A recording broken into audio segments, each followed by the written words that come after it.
Hey everybody, hope you're all doing well today. Welcome back to another lesson in Alfred's Basic Adult Piano Course Lesson Book Level 2. This is video lesson number 8. We're going to cover pages 18 and 19 in our book today. The piece, Introduction and Dance.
All right, so I hope you all enjoyed that little performance preview of today's piece.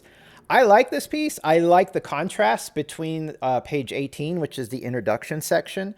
It is Adagio, which you can see there underneath the pink box that says key of D minor, meaning it's a little bit slower, smoother, kind of builds up anticipation for page 19, which says Allegro, which means much faster. Page 19 is the dance.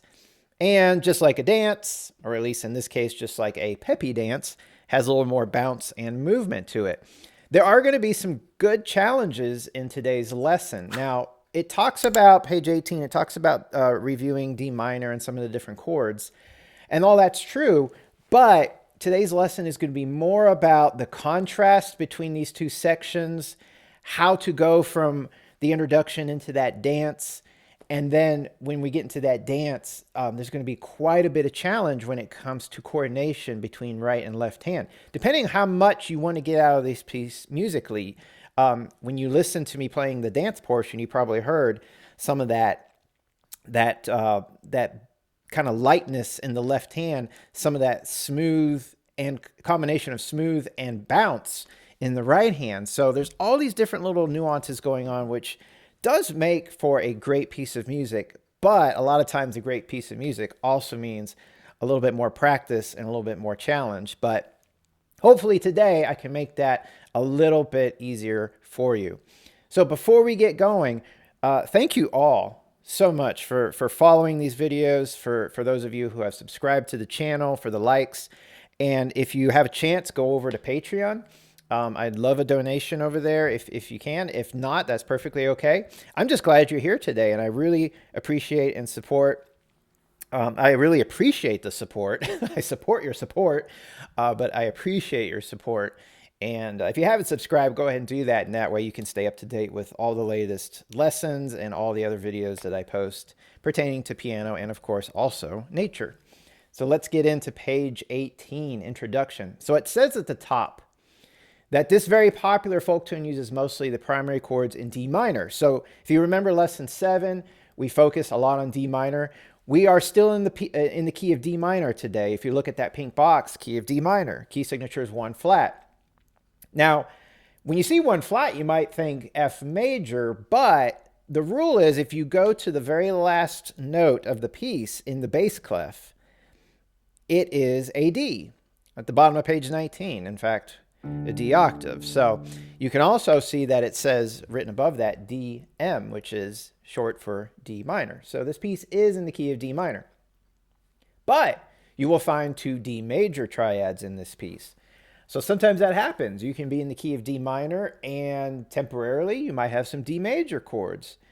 The other thing is it says you'll also see the 5, 7, and 1 chords in A minor and F major. And that's the other thing. If the piece is in D minor, obviously we might think initially it's F major. Well, if a piece is in D minor, it can easily go into F major because it has the same key signature. And likewise, if a piece is in F major, it can temporarily go into D minor. So since we're talking about chords, let's look at the chords starting on page 18. At the very beginning, we have a D minor chord. Notice that all 3 notes are tied between the first and second measure. So you're going to hold on to this D minor chord for 2 measures. Now, when we get to the second line, there's our D major chord. And the only difference is the F natural becomes an F sharp. So that's a whole note.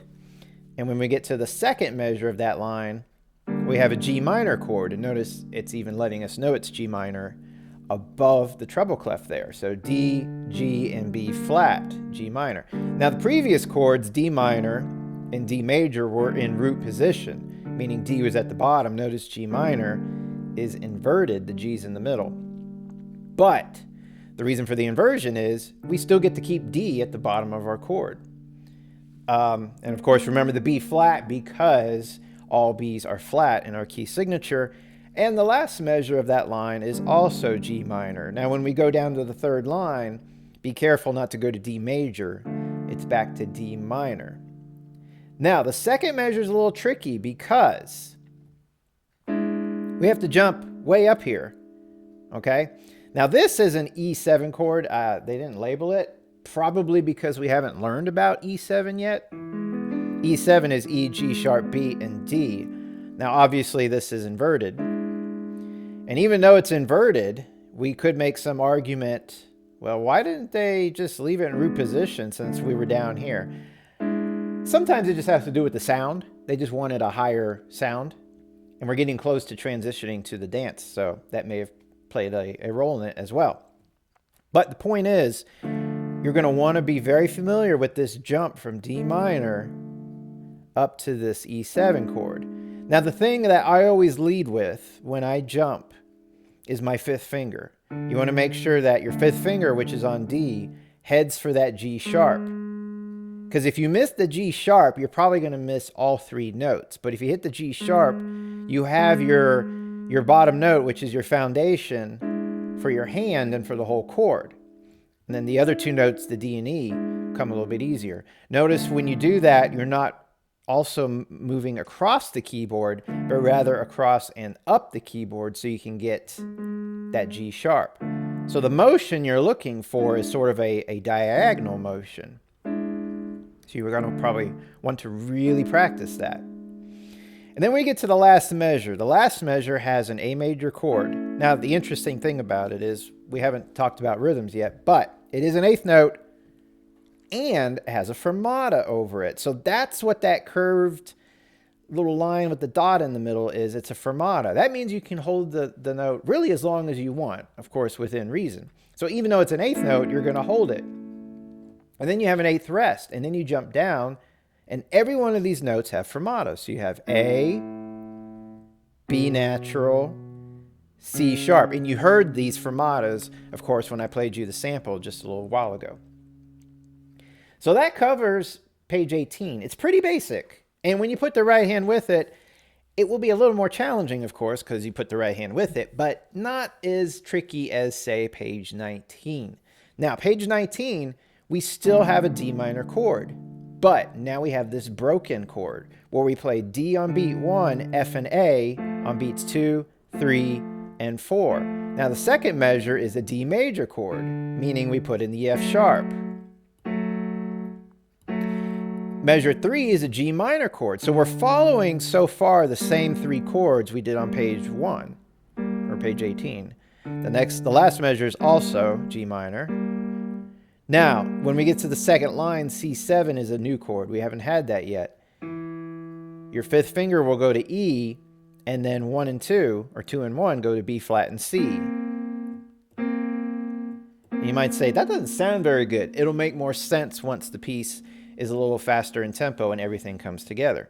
The second measure is the same thing. Third measure are F chords, so fifth finger on F, 3 and 1 on A and C. And then the fourth measure, you play the F block chord, and you're off on beats 2, 3, and 4, and now you're going to move your hand down to G minor. But it's D, so remember this is an inversion, it's not root position. D is your fifth finger on beat 1, and then G and B flat on beats 2, 3, and 4. Third line, the same thing again on measure 1. The second measure, D minor, so remember F and A, not F sharp and A. Third measure is D minor again.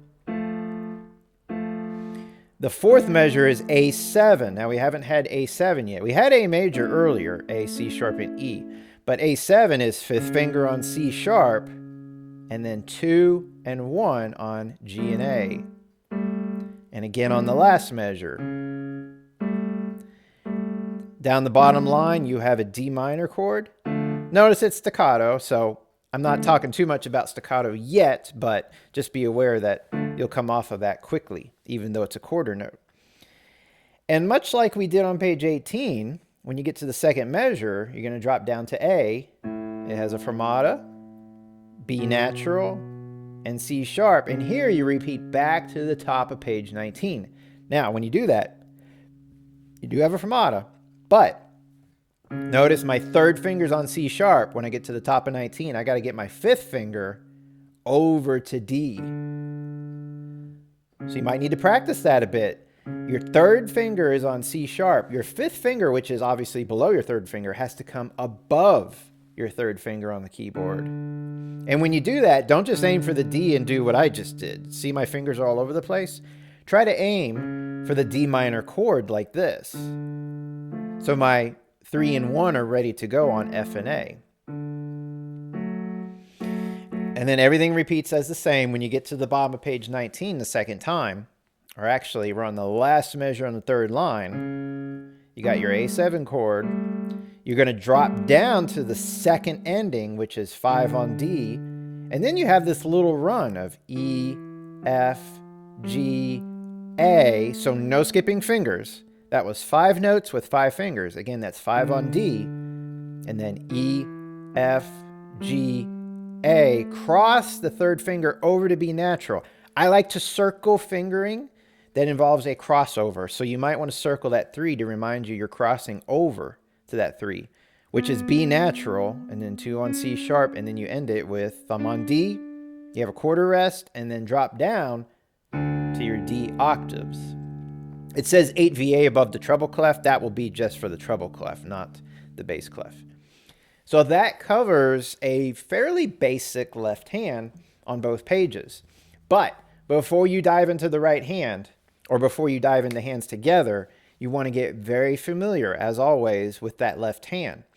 Specifically, the transitions. And I know we haven't talked about timing and rhythm yet, but you want to be able to go to, like, in time, 1, 2, 3, 4, 1, 2, 3, 4, 1. Whatever the chords are, you want to be able to switch chords in time without hesitation. Because if there's any hesitation at all with just the left hand, it's going to be that much harder when you put both hands together, okay?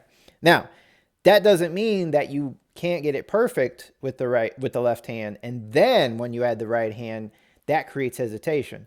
That's okay, that's normal, but when that happens, that means you've at least mastered your left hand, and you just need to dig in with both hands at that point. But my point is, if you're struggling with just the left hand, we will never get it with both hands.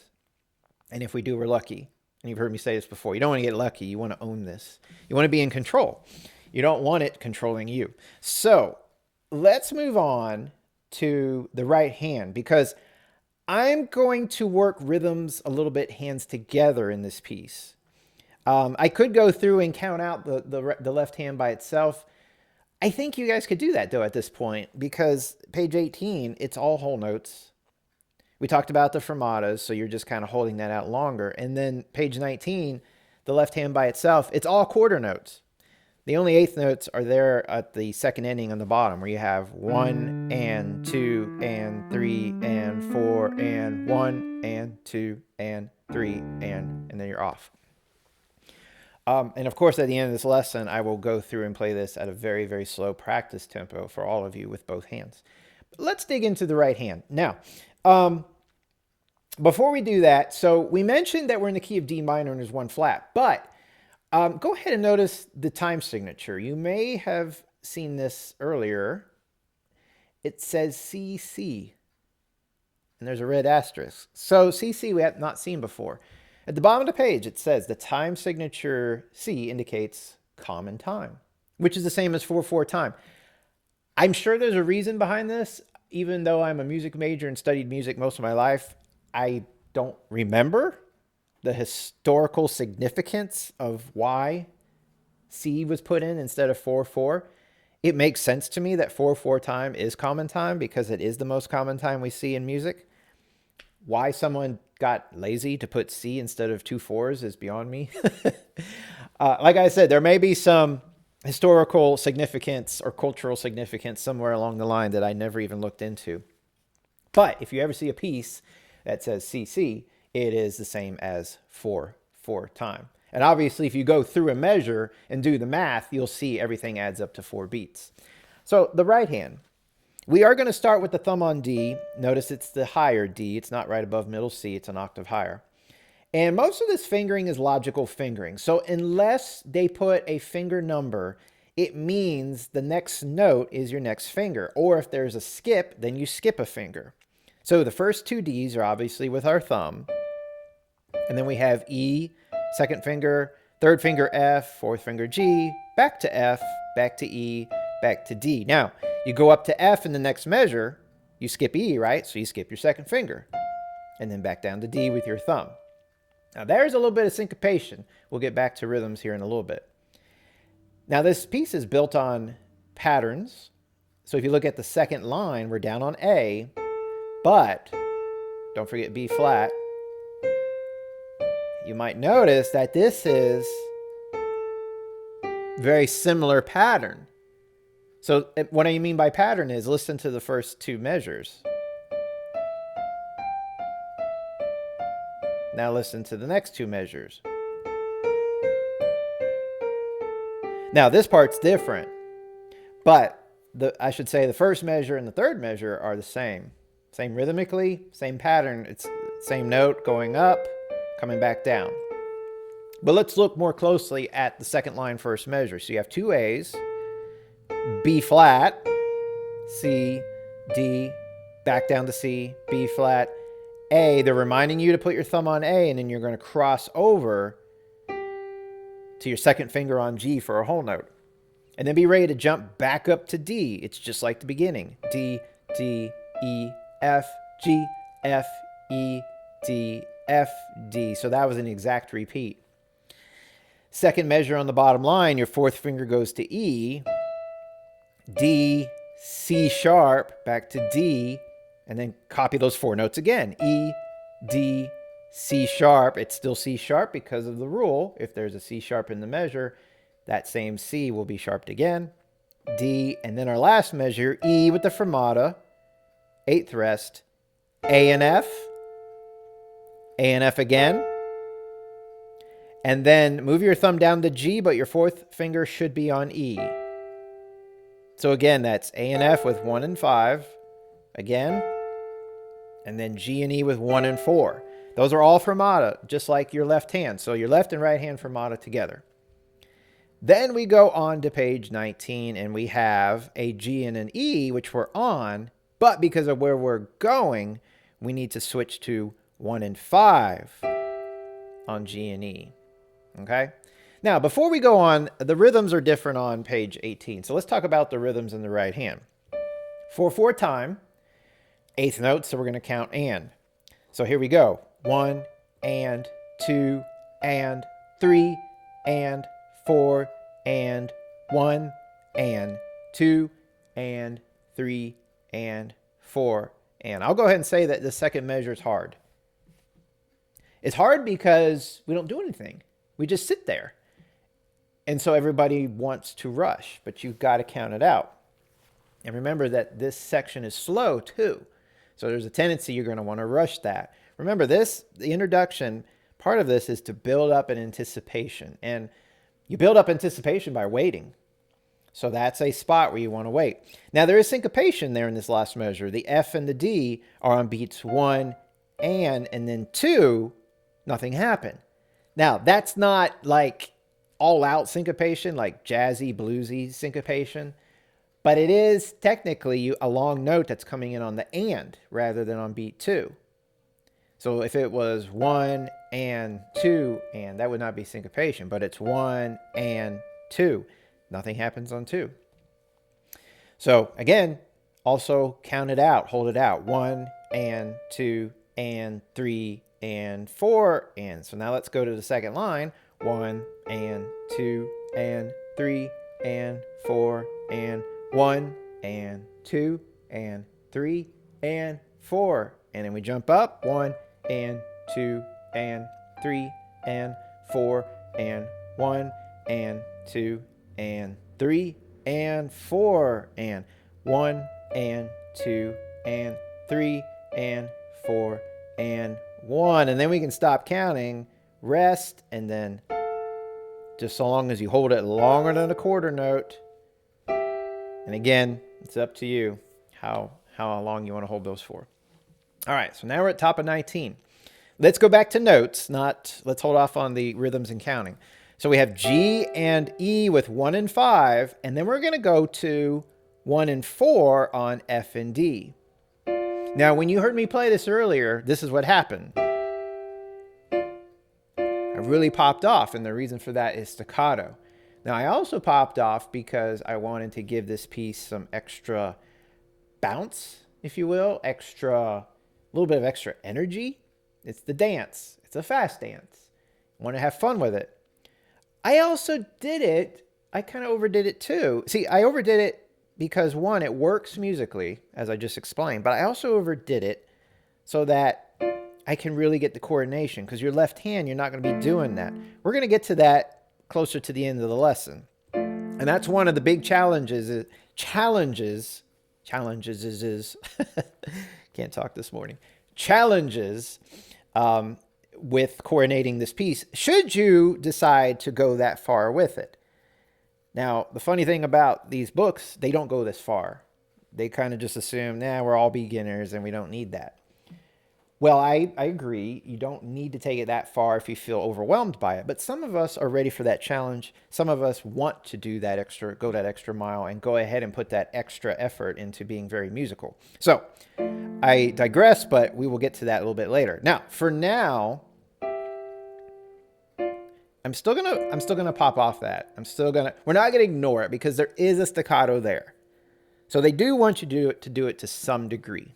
So we're not gonna ignore it. So the G and E, and then pop off that, and then you're gonna land back on the F and D on beat 4. Now it's tied into beat 1 of the next measure, and then 1 and 5. 1 and 5 is a big adjustment because the thumb has to come up to F sharp. My thumb's kind of down low, so I got to move up further. And then I got to switch my 5 to the D that I'm on right now. So don't try to be ultra smooth with it. Don't try to do something like this. It is a bouncy dance. There's no pedal or anything. So if you have to lift, that actually plays into the style actually. So you got F sharp and D on beats 2 and 3, and then 2 and 4 should be on A and C. And then you're on A and C again in the third measure. And then on beat 3, you've got that same pop with G and B flat. And then you land on it. So every time you have these little staccato pops, you land on the same note again right after it. It is tied into the last measure, and then on beat 2, you have G, A, B flat, and be ready for this. This sneaks up on us. You got to cross under 1 on C. If it helps, right in the margin at the end of the first line, put 1 C or 1 on C. So you could see that ahead of time. So right after that B flat, your thumb comes under to C for 3 counts on the second line, and then D, next measure, E, D, C, and then we got to cross to 3 on B flat and then land on A for a total of 5 beats, it is tied. So a lot of syncopation in this allegro section. On that fourth measure on beat 2, your thumb comes down on F. 2 should be on G, 3 on A, and you're going to skip up to C with your fifth finger. But then notice there's 3 for the B flat. 4 is on B flat, so you got to bring 3 over. Pop, off, and then land on B flat. It is tied. Down to the third line on beat 2. You got a D that you're going to pop off with your fifth finger and land on D again. And notice there's these little slurs, so you want this to be smooth, like from D to B flat. I didn't mention all the previous slurs, but there's a combination of slurs and staccato, and then other spots between the slurs where you can feel free to pop a little bit. So we're on the B flat on the third line, second measure, and then your second finger pops off this A on beat 3, but then you land on it with your thumb. That's different. Usually it's just the same finger. So, but when you pop off, it's easier, right? Because I can shift my hand in the air. And then the reason for this is the third measure on beat 2. I got to stretch to 2 on D. And the reason for this is I got to get to E, F, and then a big stretch to 5 on A. Now, there is a big slur here. So if you can make that smooth, you don't want to do this. You don't want to pop the F. So that is a tricky, if you have smaller hands like me, that's a tricky slur because you're going from 4 to 5, weak fingers, and you're skipping a note. Now, once you have your 5 on A, readjust your hand so you get 4 on G on beat 4. And then the last measure, you're just kind of walking down F, E, D, cross over to 3 on C sharp. And then we have another tricky thing because we don't see it until the last minute, 5 on D. So you might have to write in the margin of the third line, 5D or 5 on D. You got 3 on C sharp, and then you got to bring 5 on D. Now notice you had just crossed to 3 on C sharp. Now the 5 on D can be a squeeze. It's a tricky squeeze, but that's how you can do it to keep it smooth. And then you're just walking down. C natural, B flat, A, G cross to 3 on F, E, D. And then we have these same fermatas like on page 18. A and F again. And then remember it's 1 and 4 for G and E. And then when we go to the top of 19, readjust our fingering to 1 and 5 on G and E. So what has page 19 told us so far? Well, we haven't even gotten into the rhythms. We know there's a lot of syncopation, but when it comes to the notes are the notes will be easier if you have the correct fingering. And they do a good job of marking this fingering. But fingering isn't just knowing what it is in the moment, it's knowing what it is ahead of time. So that 1 on C at the beginning of the second line, you might need to mark that at the end of the first line in the margin. You need to know ahead of time where you're going. Likewise, the 5 on D at the beginning of the bottom line, underneath that first ending. You might need to mark that ahead of time, 5 on D in the margin at the end of the third line, because you're going from C sharp and you got to be ready for that.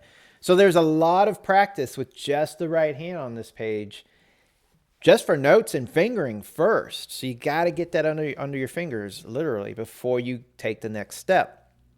And the next step needs to be really the counting. I said earlier that I wasn't really going to get to counting until we put hands together. Well, when it comes to the left hand, I'm not going to get to the counting until we put hands together. We do need to do a lot of counting, I think, just the right hand because of all the syncopation. Don't just rely on that left hand to fill in the spaces all the time. Sometimes I say that can be helpful, and it will be, but to understand the syncopation, it's really good if we go through this right hand by itself. So let's do that. So at the very top of 19, and I know we haven't got to the second ending yet, but the second ending's easy. There's a D, and then this F, A, and D, an octave higher. We'll get to that in just a second. So back at the top of 19. So 4 beats per measure, we're counting with ands. So we got our G and E. So we got 1 and 2 and 3 and 4 and. Now I've said this before, but it's worth repeating. When you have a staccato, This is really, really, really important to review. It is a short note. It does not mean you play the next thing sooner. Beat 4 is still on beat 4. So if I take away the staccato on beat 3, this is what it sounds like. 1 and 2 and 3 and 4 and. If I add the staccato, this is what it sounds like. 1 and 2 and 3 and 4 and. See what I mean? Whether there's a staccato or not on beat 3, beat 4 still comes in at the same time. Don't play like this. 1 and 2 and 3 and 4 came in early. And you might say, well, duh, if I'm counting, it won't happen. I've seen it happen. I've seen it happen with my in-person lessons. People will do it. They will play it on the and unawareingly. They're not trying to do it. So 1 and 2 and 3 and 4 and 1 and. So there's syncopation. Syncopation, remember, beat 1 is a very strong beat, right? It's the first beat of each measure. Nothing's happening in the right hand in our melody. It's holding. That's syncopation. Even though it came in on beat 4, now a lot of times syncopation comes in on the ands. And I think I've even said that in the past, that syncopation is when it comes in on the and. Correction, if I've said that, syncopation comes in on the weak part of the beat. So if you're just doing beats 1, 2, 3, and 4, and by the way, there's no eighth notes on this page until we get to the bottom line. But if you just have beats 1, 2, 3, 4, then the beat 1 is strong, and beat 3 is also strong. Beats 2 and 4 are weaker beats. So if I'm coming in with something on beat 4 and then holding it through beat 1, I've come in on a weak beat and holding it through a strong beat. So it's still syncopation.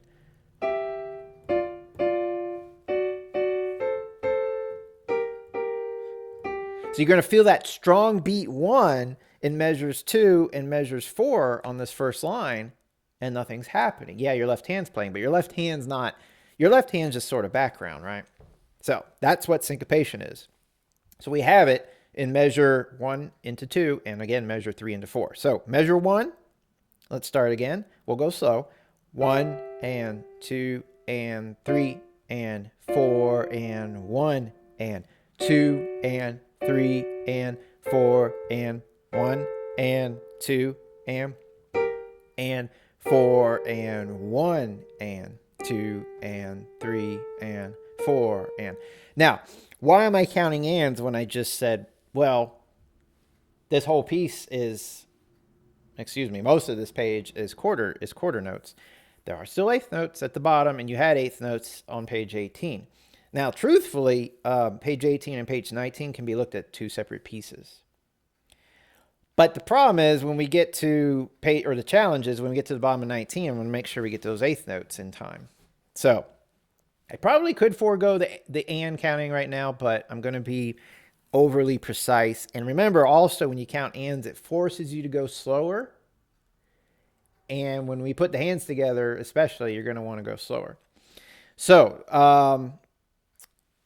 we are now, let's see, let's do the last three notes of the first line.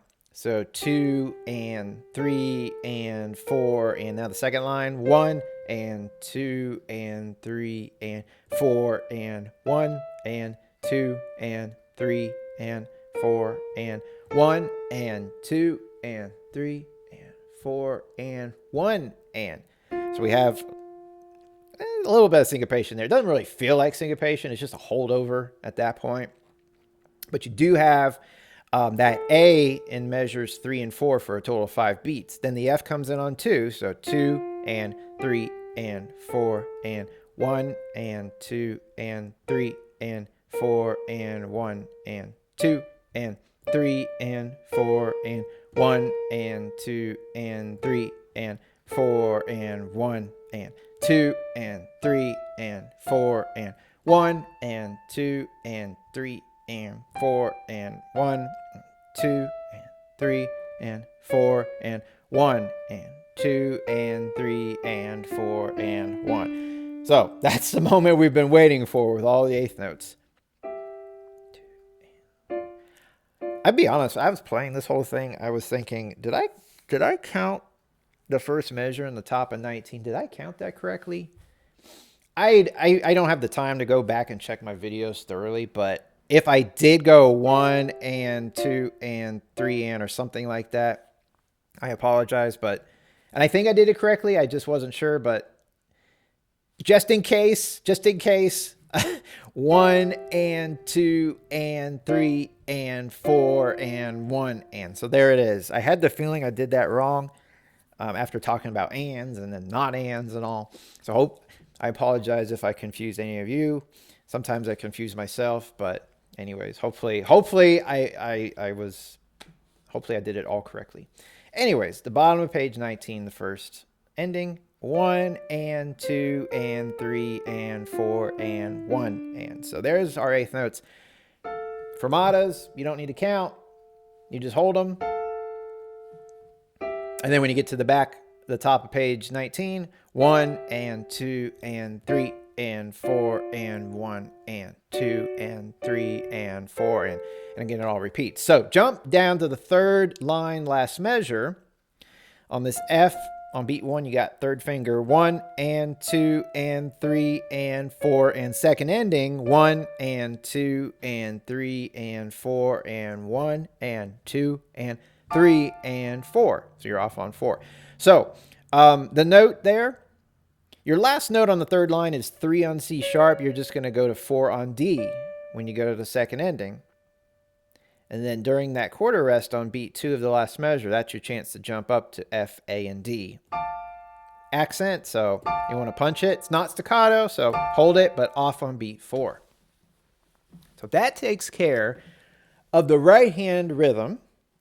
Now we need to piece it together. But what I want to do when I piece it together, which I often do, is we start focusing on the hits. When the right hand and left hand play together, when one hand plays, when the other hand plays, and all the in-between stuff. We work on coordinating before we start taking it into tempo. So at the beginning of the piece, page 18, you got your D minor in the left hand, you got D in the right hand. This page is easy because instead of counting the left hand, which is why I didn't count it earlier, follow your right hand. So they both come in at the beginning.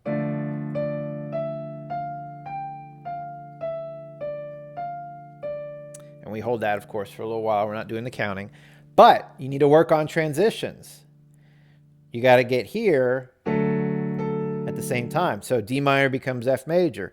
Thumb comes down to A. And then you had the crossover and a chord change. So if the crossover wasn't hard enough, you got to master the chord change to G minor at the same time. And if that's hard, practice.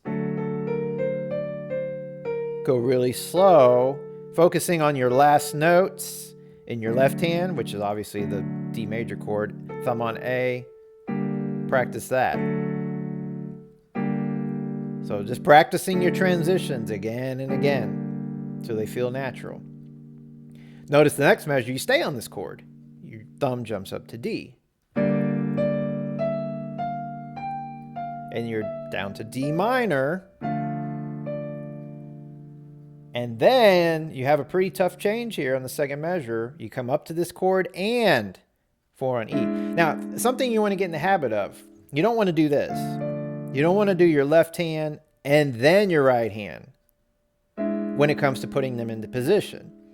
So even though you might be saying, well, I'm getting my hand there and I'm getting my finger there, but I'm playing them together, what's the problem? Well, the problem is you can't move one hand because you're letting go of the chord and there's no pedal.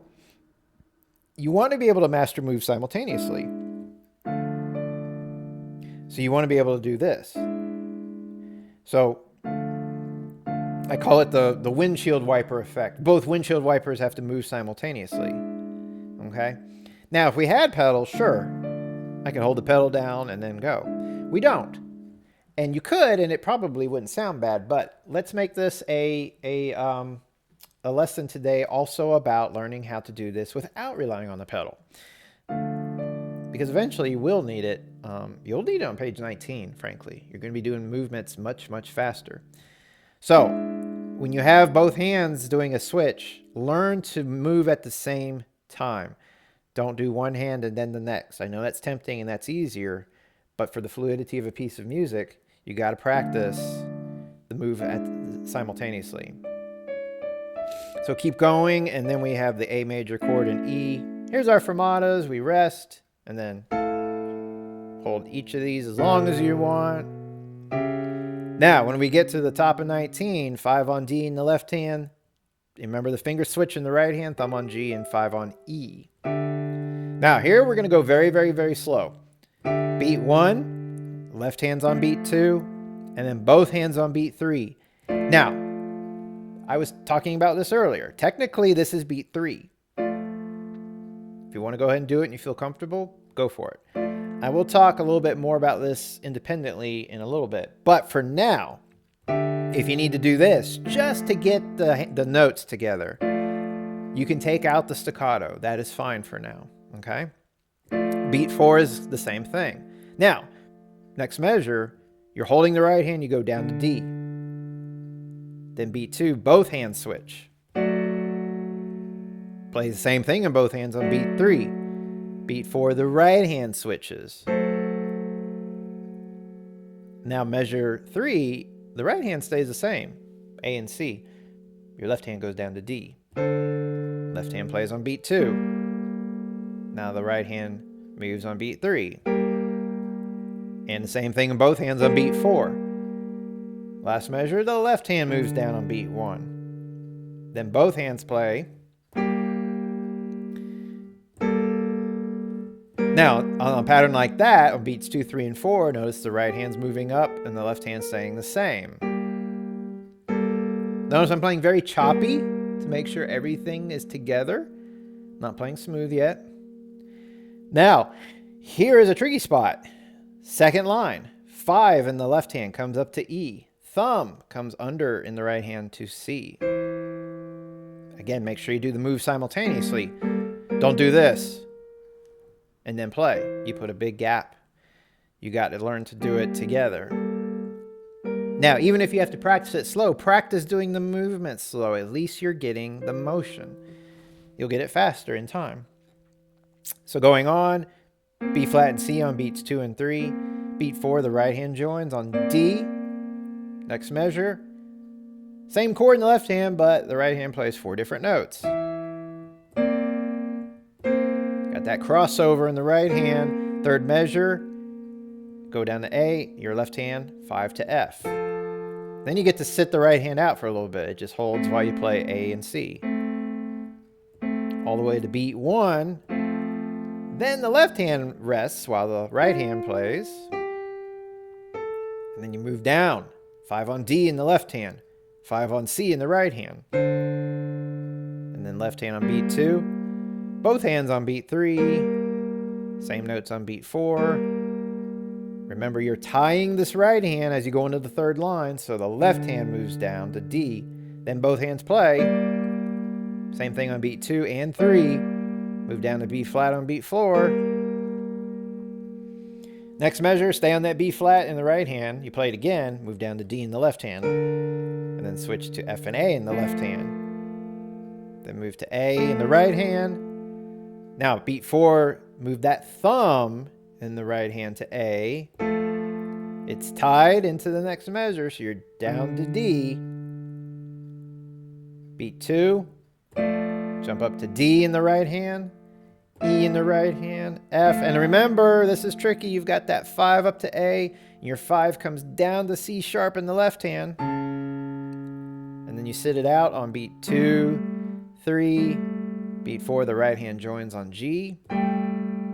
Same chord in the left hand, next measure, and you just come on down to F, E, D, cross to C sharp, and then you have that tricky squeeze in the right hand.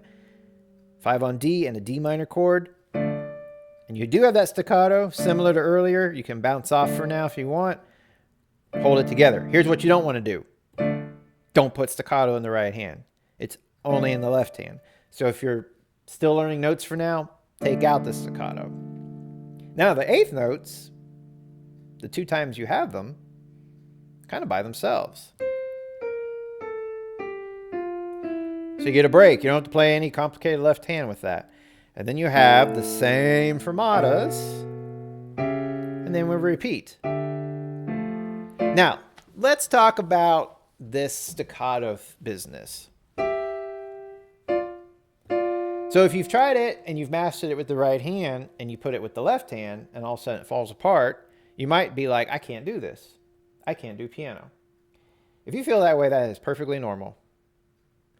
I went through the struggles years and years and years ago when I was much younger, but I went through the struggles of trying to coordinate this stuff. It is not easy, but I found out over time how to exercise certain ways to defeat it. So you break it down is what happens. That's how we master these things. And to tell you the truth, it comes down to, and I've done this before in previous lessons, so this might just be a review. You can take a table, you can take your lap, and your right hand's popping off, your left hand's holding down. When you go to hit both hands, pop off with your right hand, don't pop off with your left hand. So they come down together, they have to come down together. And you say, well, how do I do that? They're both coming up. Heavy, very heavy in your left hand, very light, a reaction. Pretend this knee is super hot. You bounce off of it, okay? You can do that on a table. You can reverse the hands too if you're trying to staccato the left hand. But that's what it boils down to. It's not that we can't do it on piano. It's just getting the motion, right? That left brain, right brain, whatever stuff. So you're popping off with one hand while the left hand sits. Now, take that beat 3. Don't play anything in front of it. Don't play anything after it. You've got F and A in the left hand, 3 and 1. You've got 1 and 4 in the right hand. Do the same thing.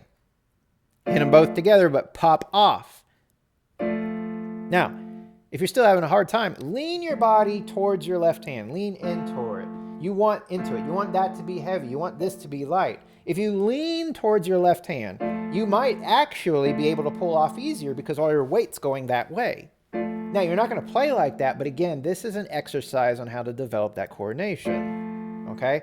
Overdo it. Even if you hit the wrong note occasionally, it's okay. Overdo it. Pop way off. Be really heavy. If you have to do that, sink your wrist a little bit, okay? Then you start to minimize the movement. Maybe you don't hop off as much. And then you do less and less. And maybe you try to do it soft. Because if you do it soft, you've mastered it. Because soft is harder than loud. Now, fortunately, this is loud. Now, here's what you do. You back up slowly. Beat 1, beat 2, and then you get ready. Maybe you pause. That's okay. You pause until you're ready. And then when you're ready, you do it. But you can't do this. You have to hit it simultaneously. You hit them together, but one hand pops off. Okay, so once again, take your time. And then maybe you lift for a second, but you land together and you pop off that right hand. Then you go on to beat 4. Both sink down on beat 4. And that's the other part of this equation. So beat 1, beat 2, beat 3, and then land heavy. Now I say land heavy because that's tied. You want to sit there. So you have this light, less than a beat, if you will, and then you hold it for 2 beats. Okay? Then practice it in the different areas. Measure 3. Same deal. Come down to the second line, last measure. Third line, first measure. And I'm overdoing it, but that's okay. Second measure. So that's how you can work on this. It still takes time, but the thing is that the reason people have so much difficulty with coordinating these things is we're not sure how to break this stuff down. And again, when it's not that the piano itself is hard, it's a particular motion that we're just wired that way, and we have to rewire our brains. It's a particular motion that starts with a simple lap movement of popping off one hand, holding the other. So that's where this begins. And if you can't do that, then obviously it's going to be a little bit trickier on piano. So start with that. A lot of times we just start saying, okay, I'm just going to play for it and try it and nothing. That's because you're doing like 5 things at once. The thing with piano is we are super multitasking. There's like, when you put a piece of music together, there's like 10, 20 different things going on simultaneously. That's why piano is so challenging. That's why it's also so much fun. We have to learn a layer at a time. We have to break down and do all the individual layers. And with this, there's several layers to just doing that.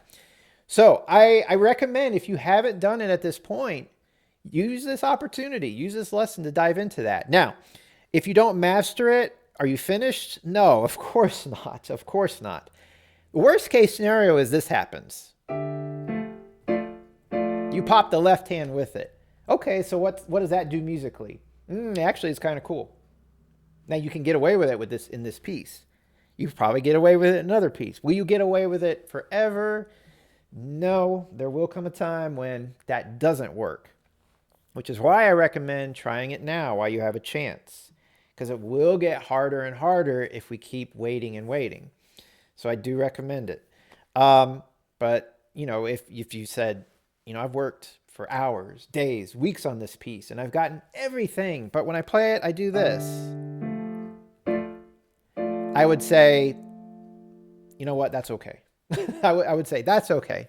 If that's the only thing, you know, but you feel like you've worked really, really hard, I would say that's okay. And again, if you do this, at least you're popping that right hand. You know, if you do this, then we've really learned nothing as far as that staccato goes. So I'm willing to meet you in the middle. Ultimately, I'd love for you to go all the way, though, and really work on that. All right. Before I play the whole piece, let's get a few more things. And when it comes to this, if you have any questions, any comments, any feedback, anything at all, please leave it in the comment section below. Let us look at some dynamics and some other forms of expression. So the adagio section is slow. It's mezzo piano, very smooth. Now, I'm not going to go into this too much in this lesson because I've already gone into so much, but there is some give and take. You don't need to be a metronome on this adagio section. You don't need to ultimately play it 1 and 2 and 3 and 4 and. That's good that we learn it that way. We have to build that foundation. But ultimately, 1 and 2 and 3 and 4 and 1 and. That's called shaping the music. You see what I did? I sped up a little bit, but within the realm of eighth notes. They're still eighth notes, but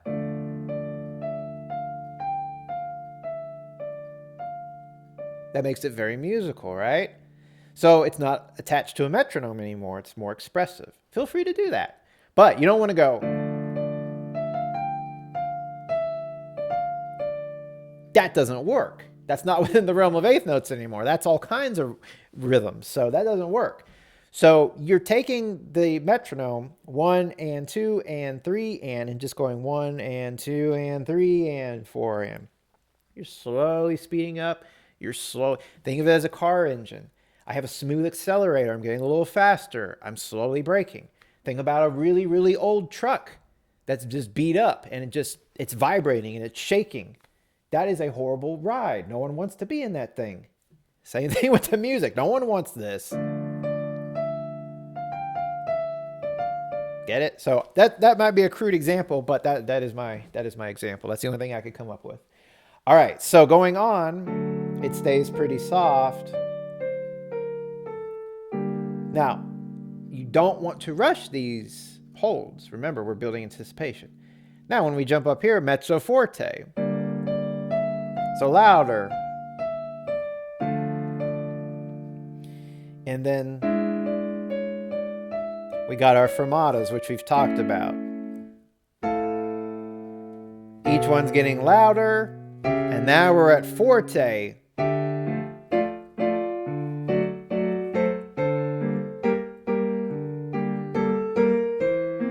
Now, the other thing is, you know, I've already spent time talking about this, but my left hand isn't doing this.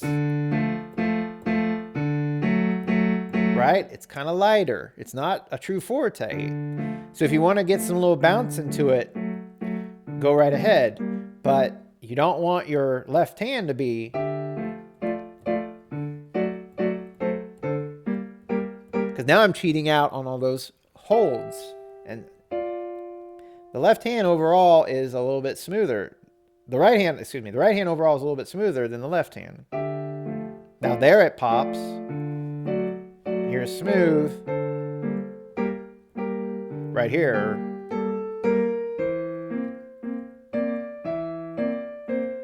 And I got wrong fingering. So now in the end, you'll be like, again, I've worked on what you said. I've really worked on popping that right hand. And you're asking me to do this as well. I will encourage you, of course, to do this as well. If you don't get it, again, if it ends up more like this, perfectly fine. Not perfectly fine, but it is fine if you get it to that point. It still is good. The last thing I want is for anyone to feel like overly frustrated, or that they're just having to spend way too much time on this piece and not having any fun with it anymore. We don't want that. So, but like I say, these lessons are for everyone. It doesn't matter how young, how old you are, what skill you're at. I want to make it accessible so that someone who learns a little bit slower doesn't feel frustrated. But I also want to allow opportunity for those who are willing to go further, to do more. So obviously when I do private lessons, one-on-one, I can address everyone individually. And I don't, have to even mention this. But when I'm addressing all of you, there's so many people I'm reaching. I wanted to be clear that everyone learns at their own pace. Everyone has their own amount of time, and sometimes even their own energy, depending on what else you're doing in your life.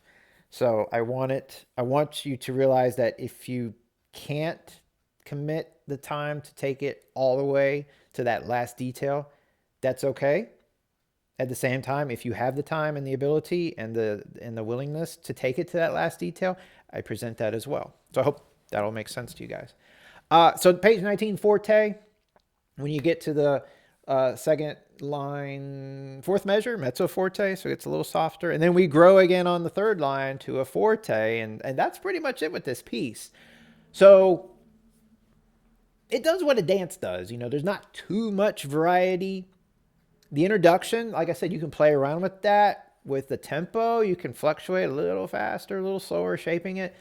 All anticipation. It's a beautiful introduction. But then when we get to the allegro, the dance, it's a lot steadier because it is, a happy, peppy type dance. So I want to finish up these last few minutes by playing the whole piece for you at a fairly slow tempo, even on the allegro, so that you have the ability to practice along once you even get both hands together. So what I'm going to do is, since the first section is slower than the second section, I'm going to start us off with a nice slow tempo. We're going to go through the fermatas.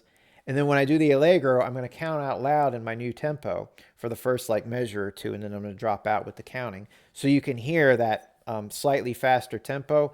Although I'm playing this really slow, so I may not go that much faster, to be honest. But I'm going to do it anyways. So here we are at the beginning. 1 and 2 and 3 and 4 and.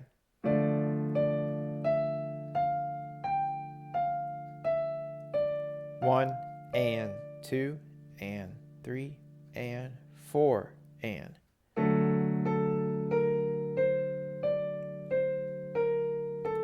One and 2 and 3 and 4 and.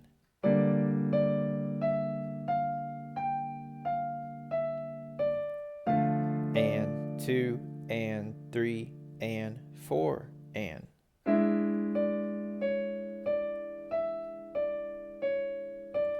And we're out of tempo here with our fermatas.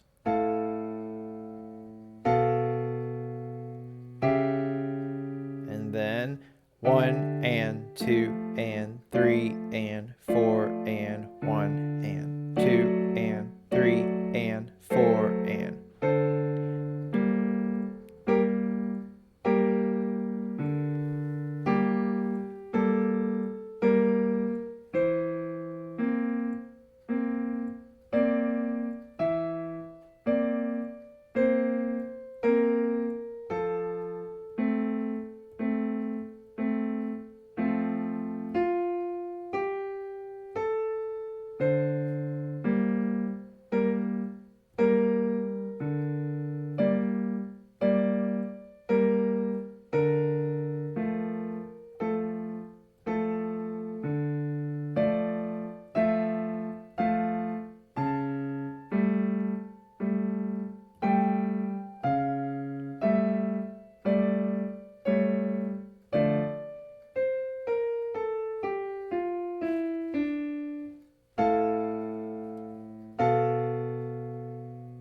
then we're back at the top.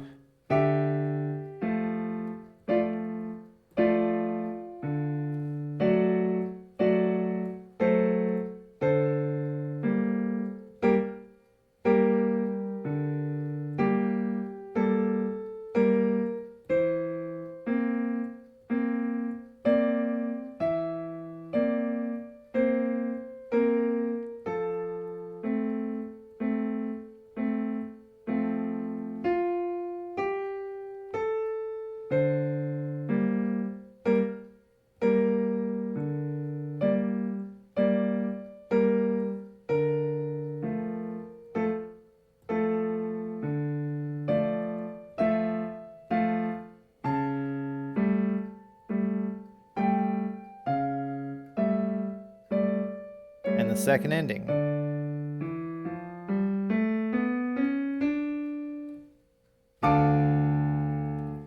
And there it is. And of course, I'll have a separate video up on YouTube channel that you can check that out just to hear the performance again up to speed. So even though page 19, I took it really slow, it actually was a little bit faster than page 18. It feels slow because, again, 19 has hardly any eighth notes. They're all quarter notes. But I'm probably thinking that a lot of you appreciate that slower tempo, especially when you're first putting those hands together and putting it in rhythm, in tempo, because it is a lot going on. So that slower tempo, I hope is slow enough and very helpful for all of you. So that is the nature of this lesson. It is, we're getting to that point where these lessons are going to take more time. Probably for most of us, if you put in, 30 minutes a day, you're looking at several weeks before mastering something like this. So that's completely normal. If you can put in an hour or two a day, obviously the time is less. But this is a tough lesson once again. So I hope that you recognize and appreciate the challenges in both of these pages. Of course, the contrast musically, but more again, the contrast physically and technically between right hand and left hand when you're popping that right hand and not so much your left hand. And then, of course, the syncopation involved and the combination of mixed rhythms between both hands and the allegro section, as well as all the fingering involved. It's a lot. It's a great piece of music. So although we're not learning a whole lot of new things in this piece, they say, hey, you got a few more chords. Obviously, the chords was kind of one and done. It feels like we took care of that in the first few minutes of the video. So the bulk of the lesson is just putting together more pieces of a very complex puzzle. I wish you all the best with this. And as always, questions, comments, feedback, please leave it in the comment section. I will get to it as soon as possible. I appreciate you guys for following. I appreciate you guys sticking out through these lessons and not giving up and putting in the time and effort. I hope you see the rewards in your music and your abilities. And hey, if you started with lesson 1, whenever that was, and you're here going right through lesson book 2, you've come a long way, and you've obviously become more skilled at the instrument. So appreciate you guys. Subscribe if you haven't, Patreon if you wish, and look forward to seeing you in the next lesson.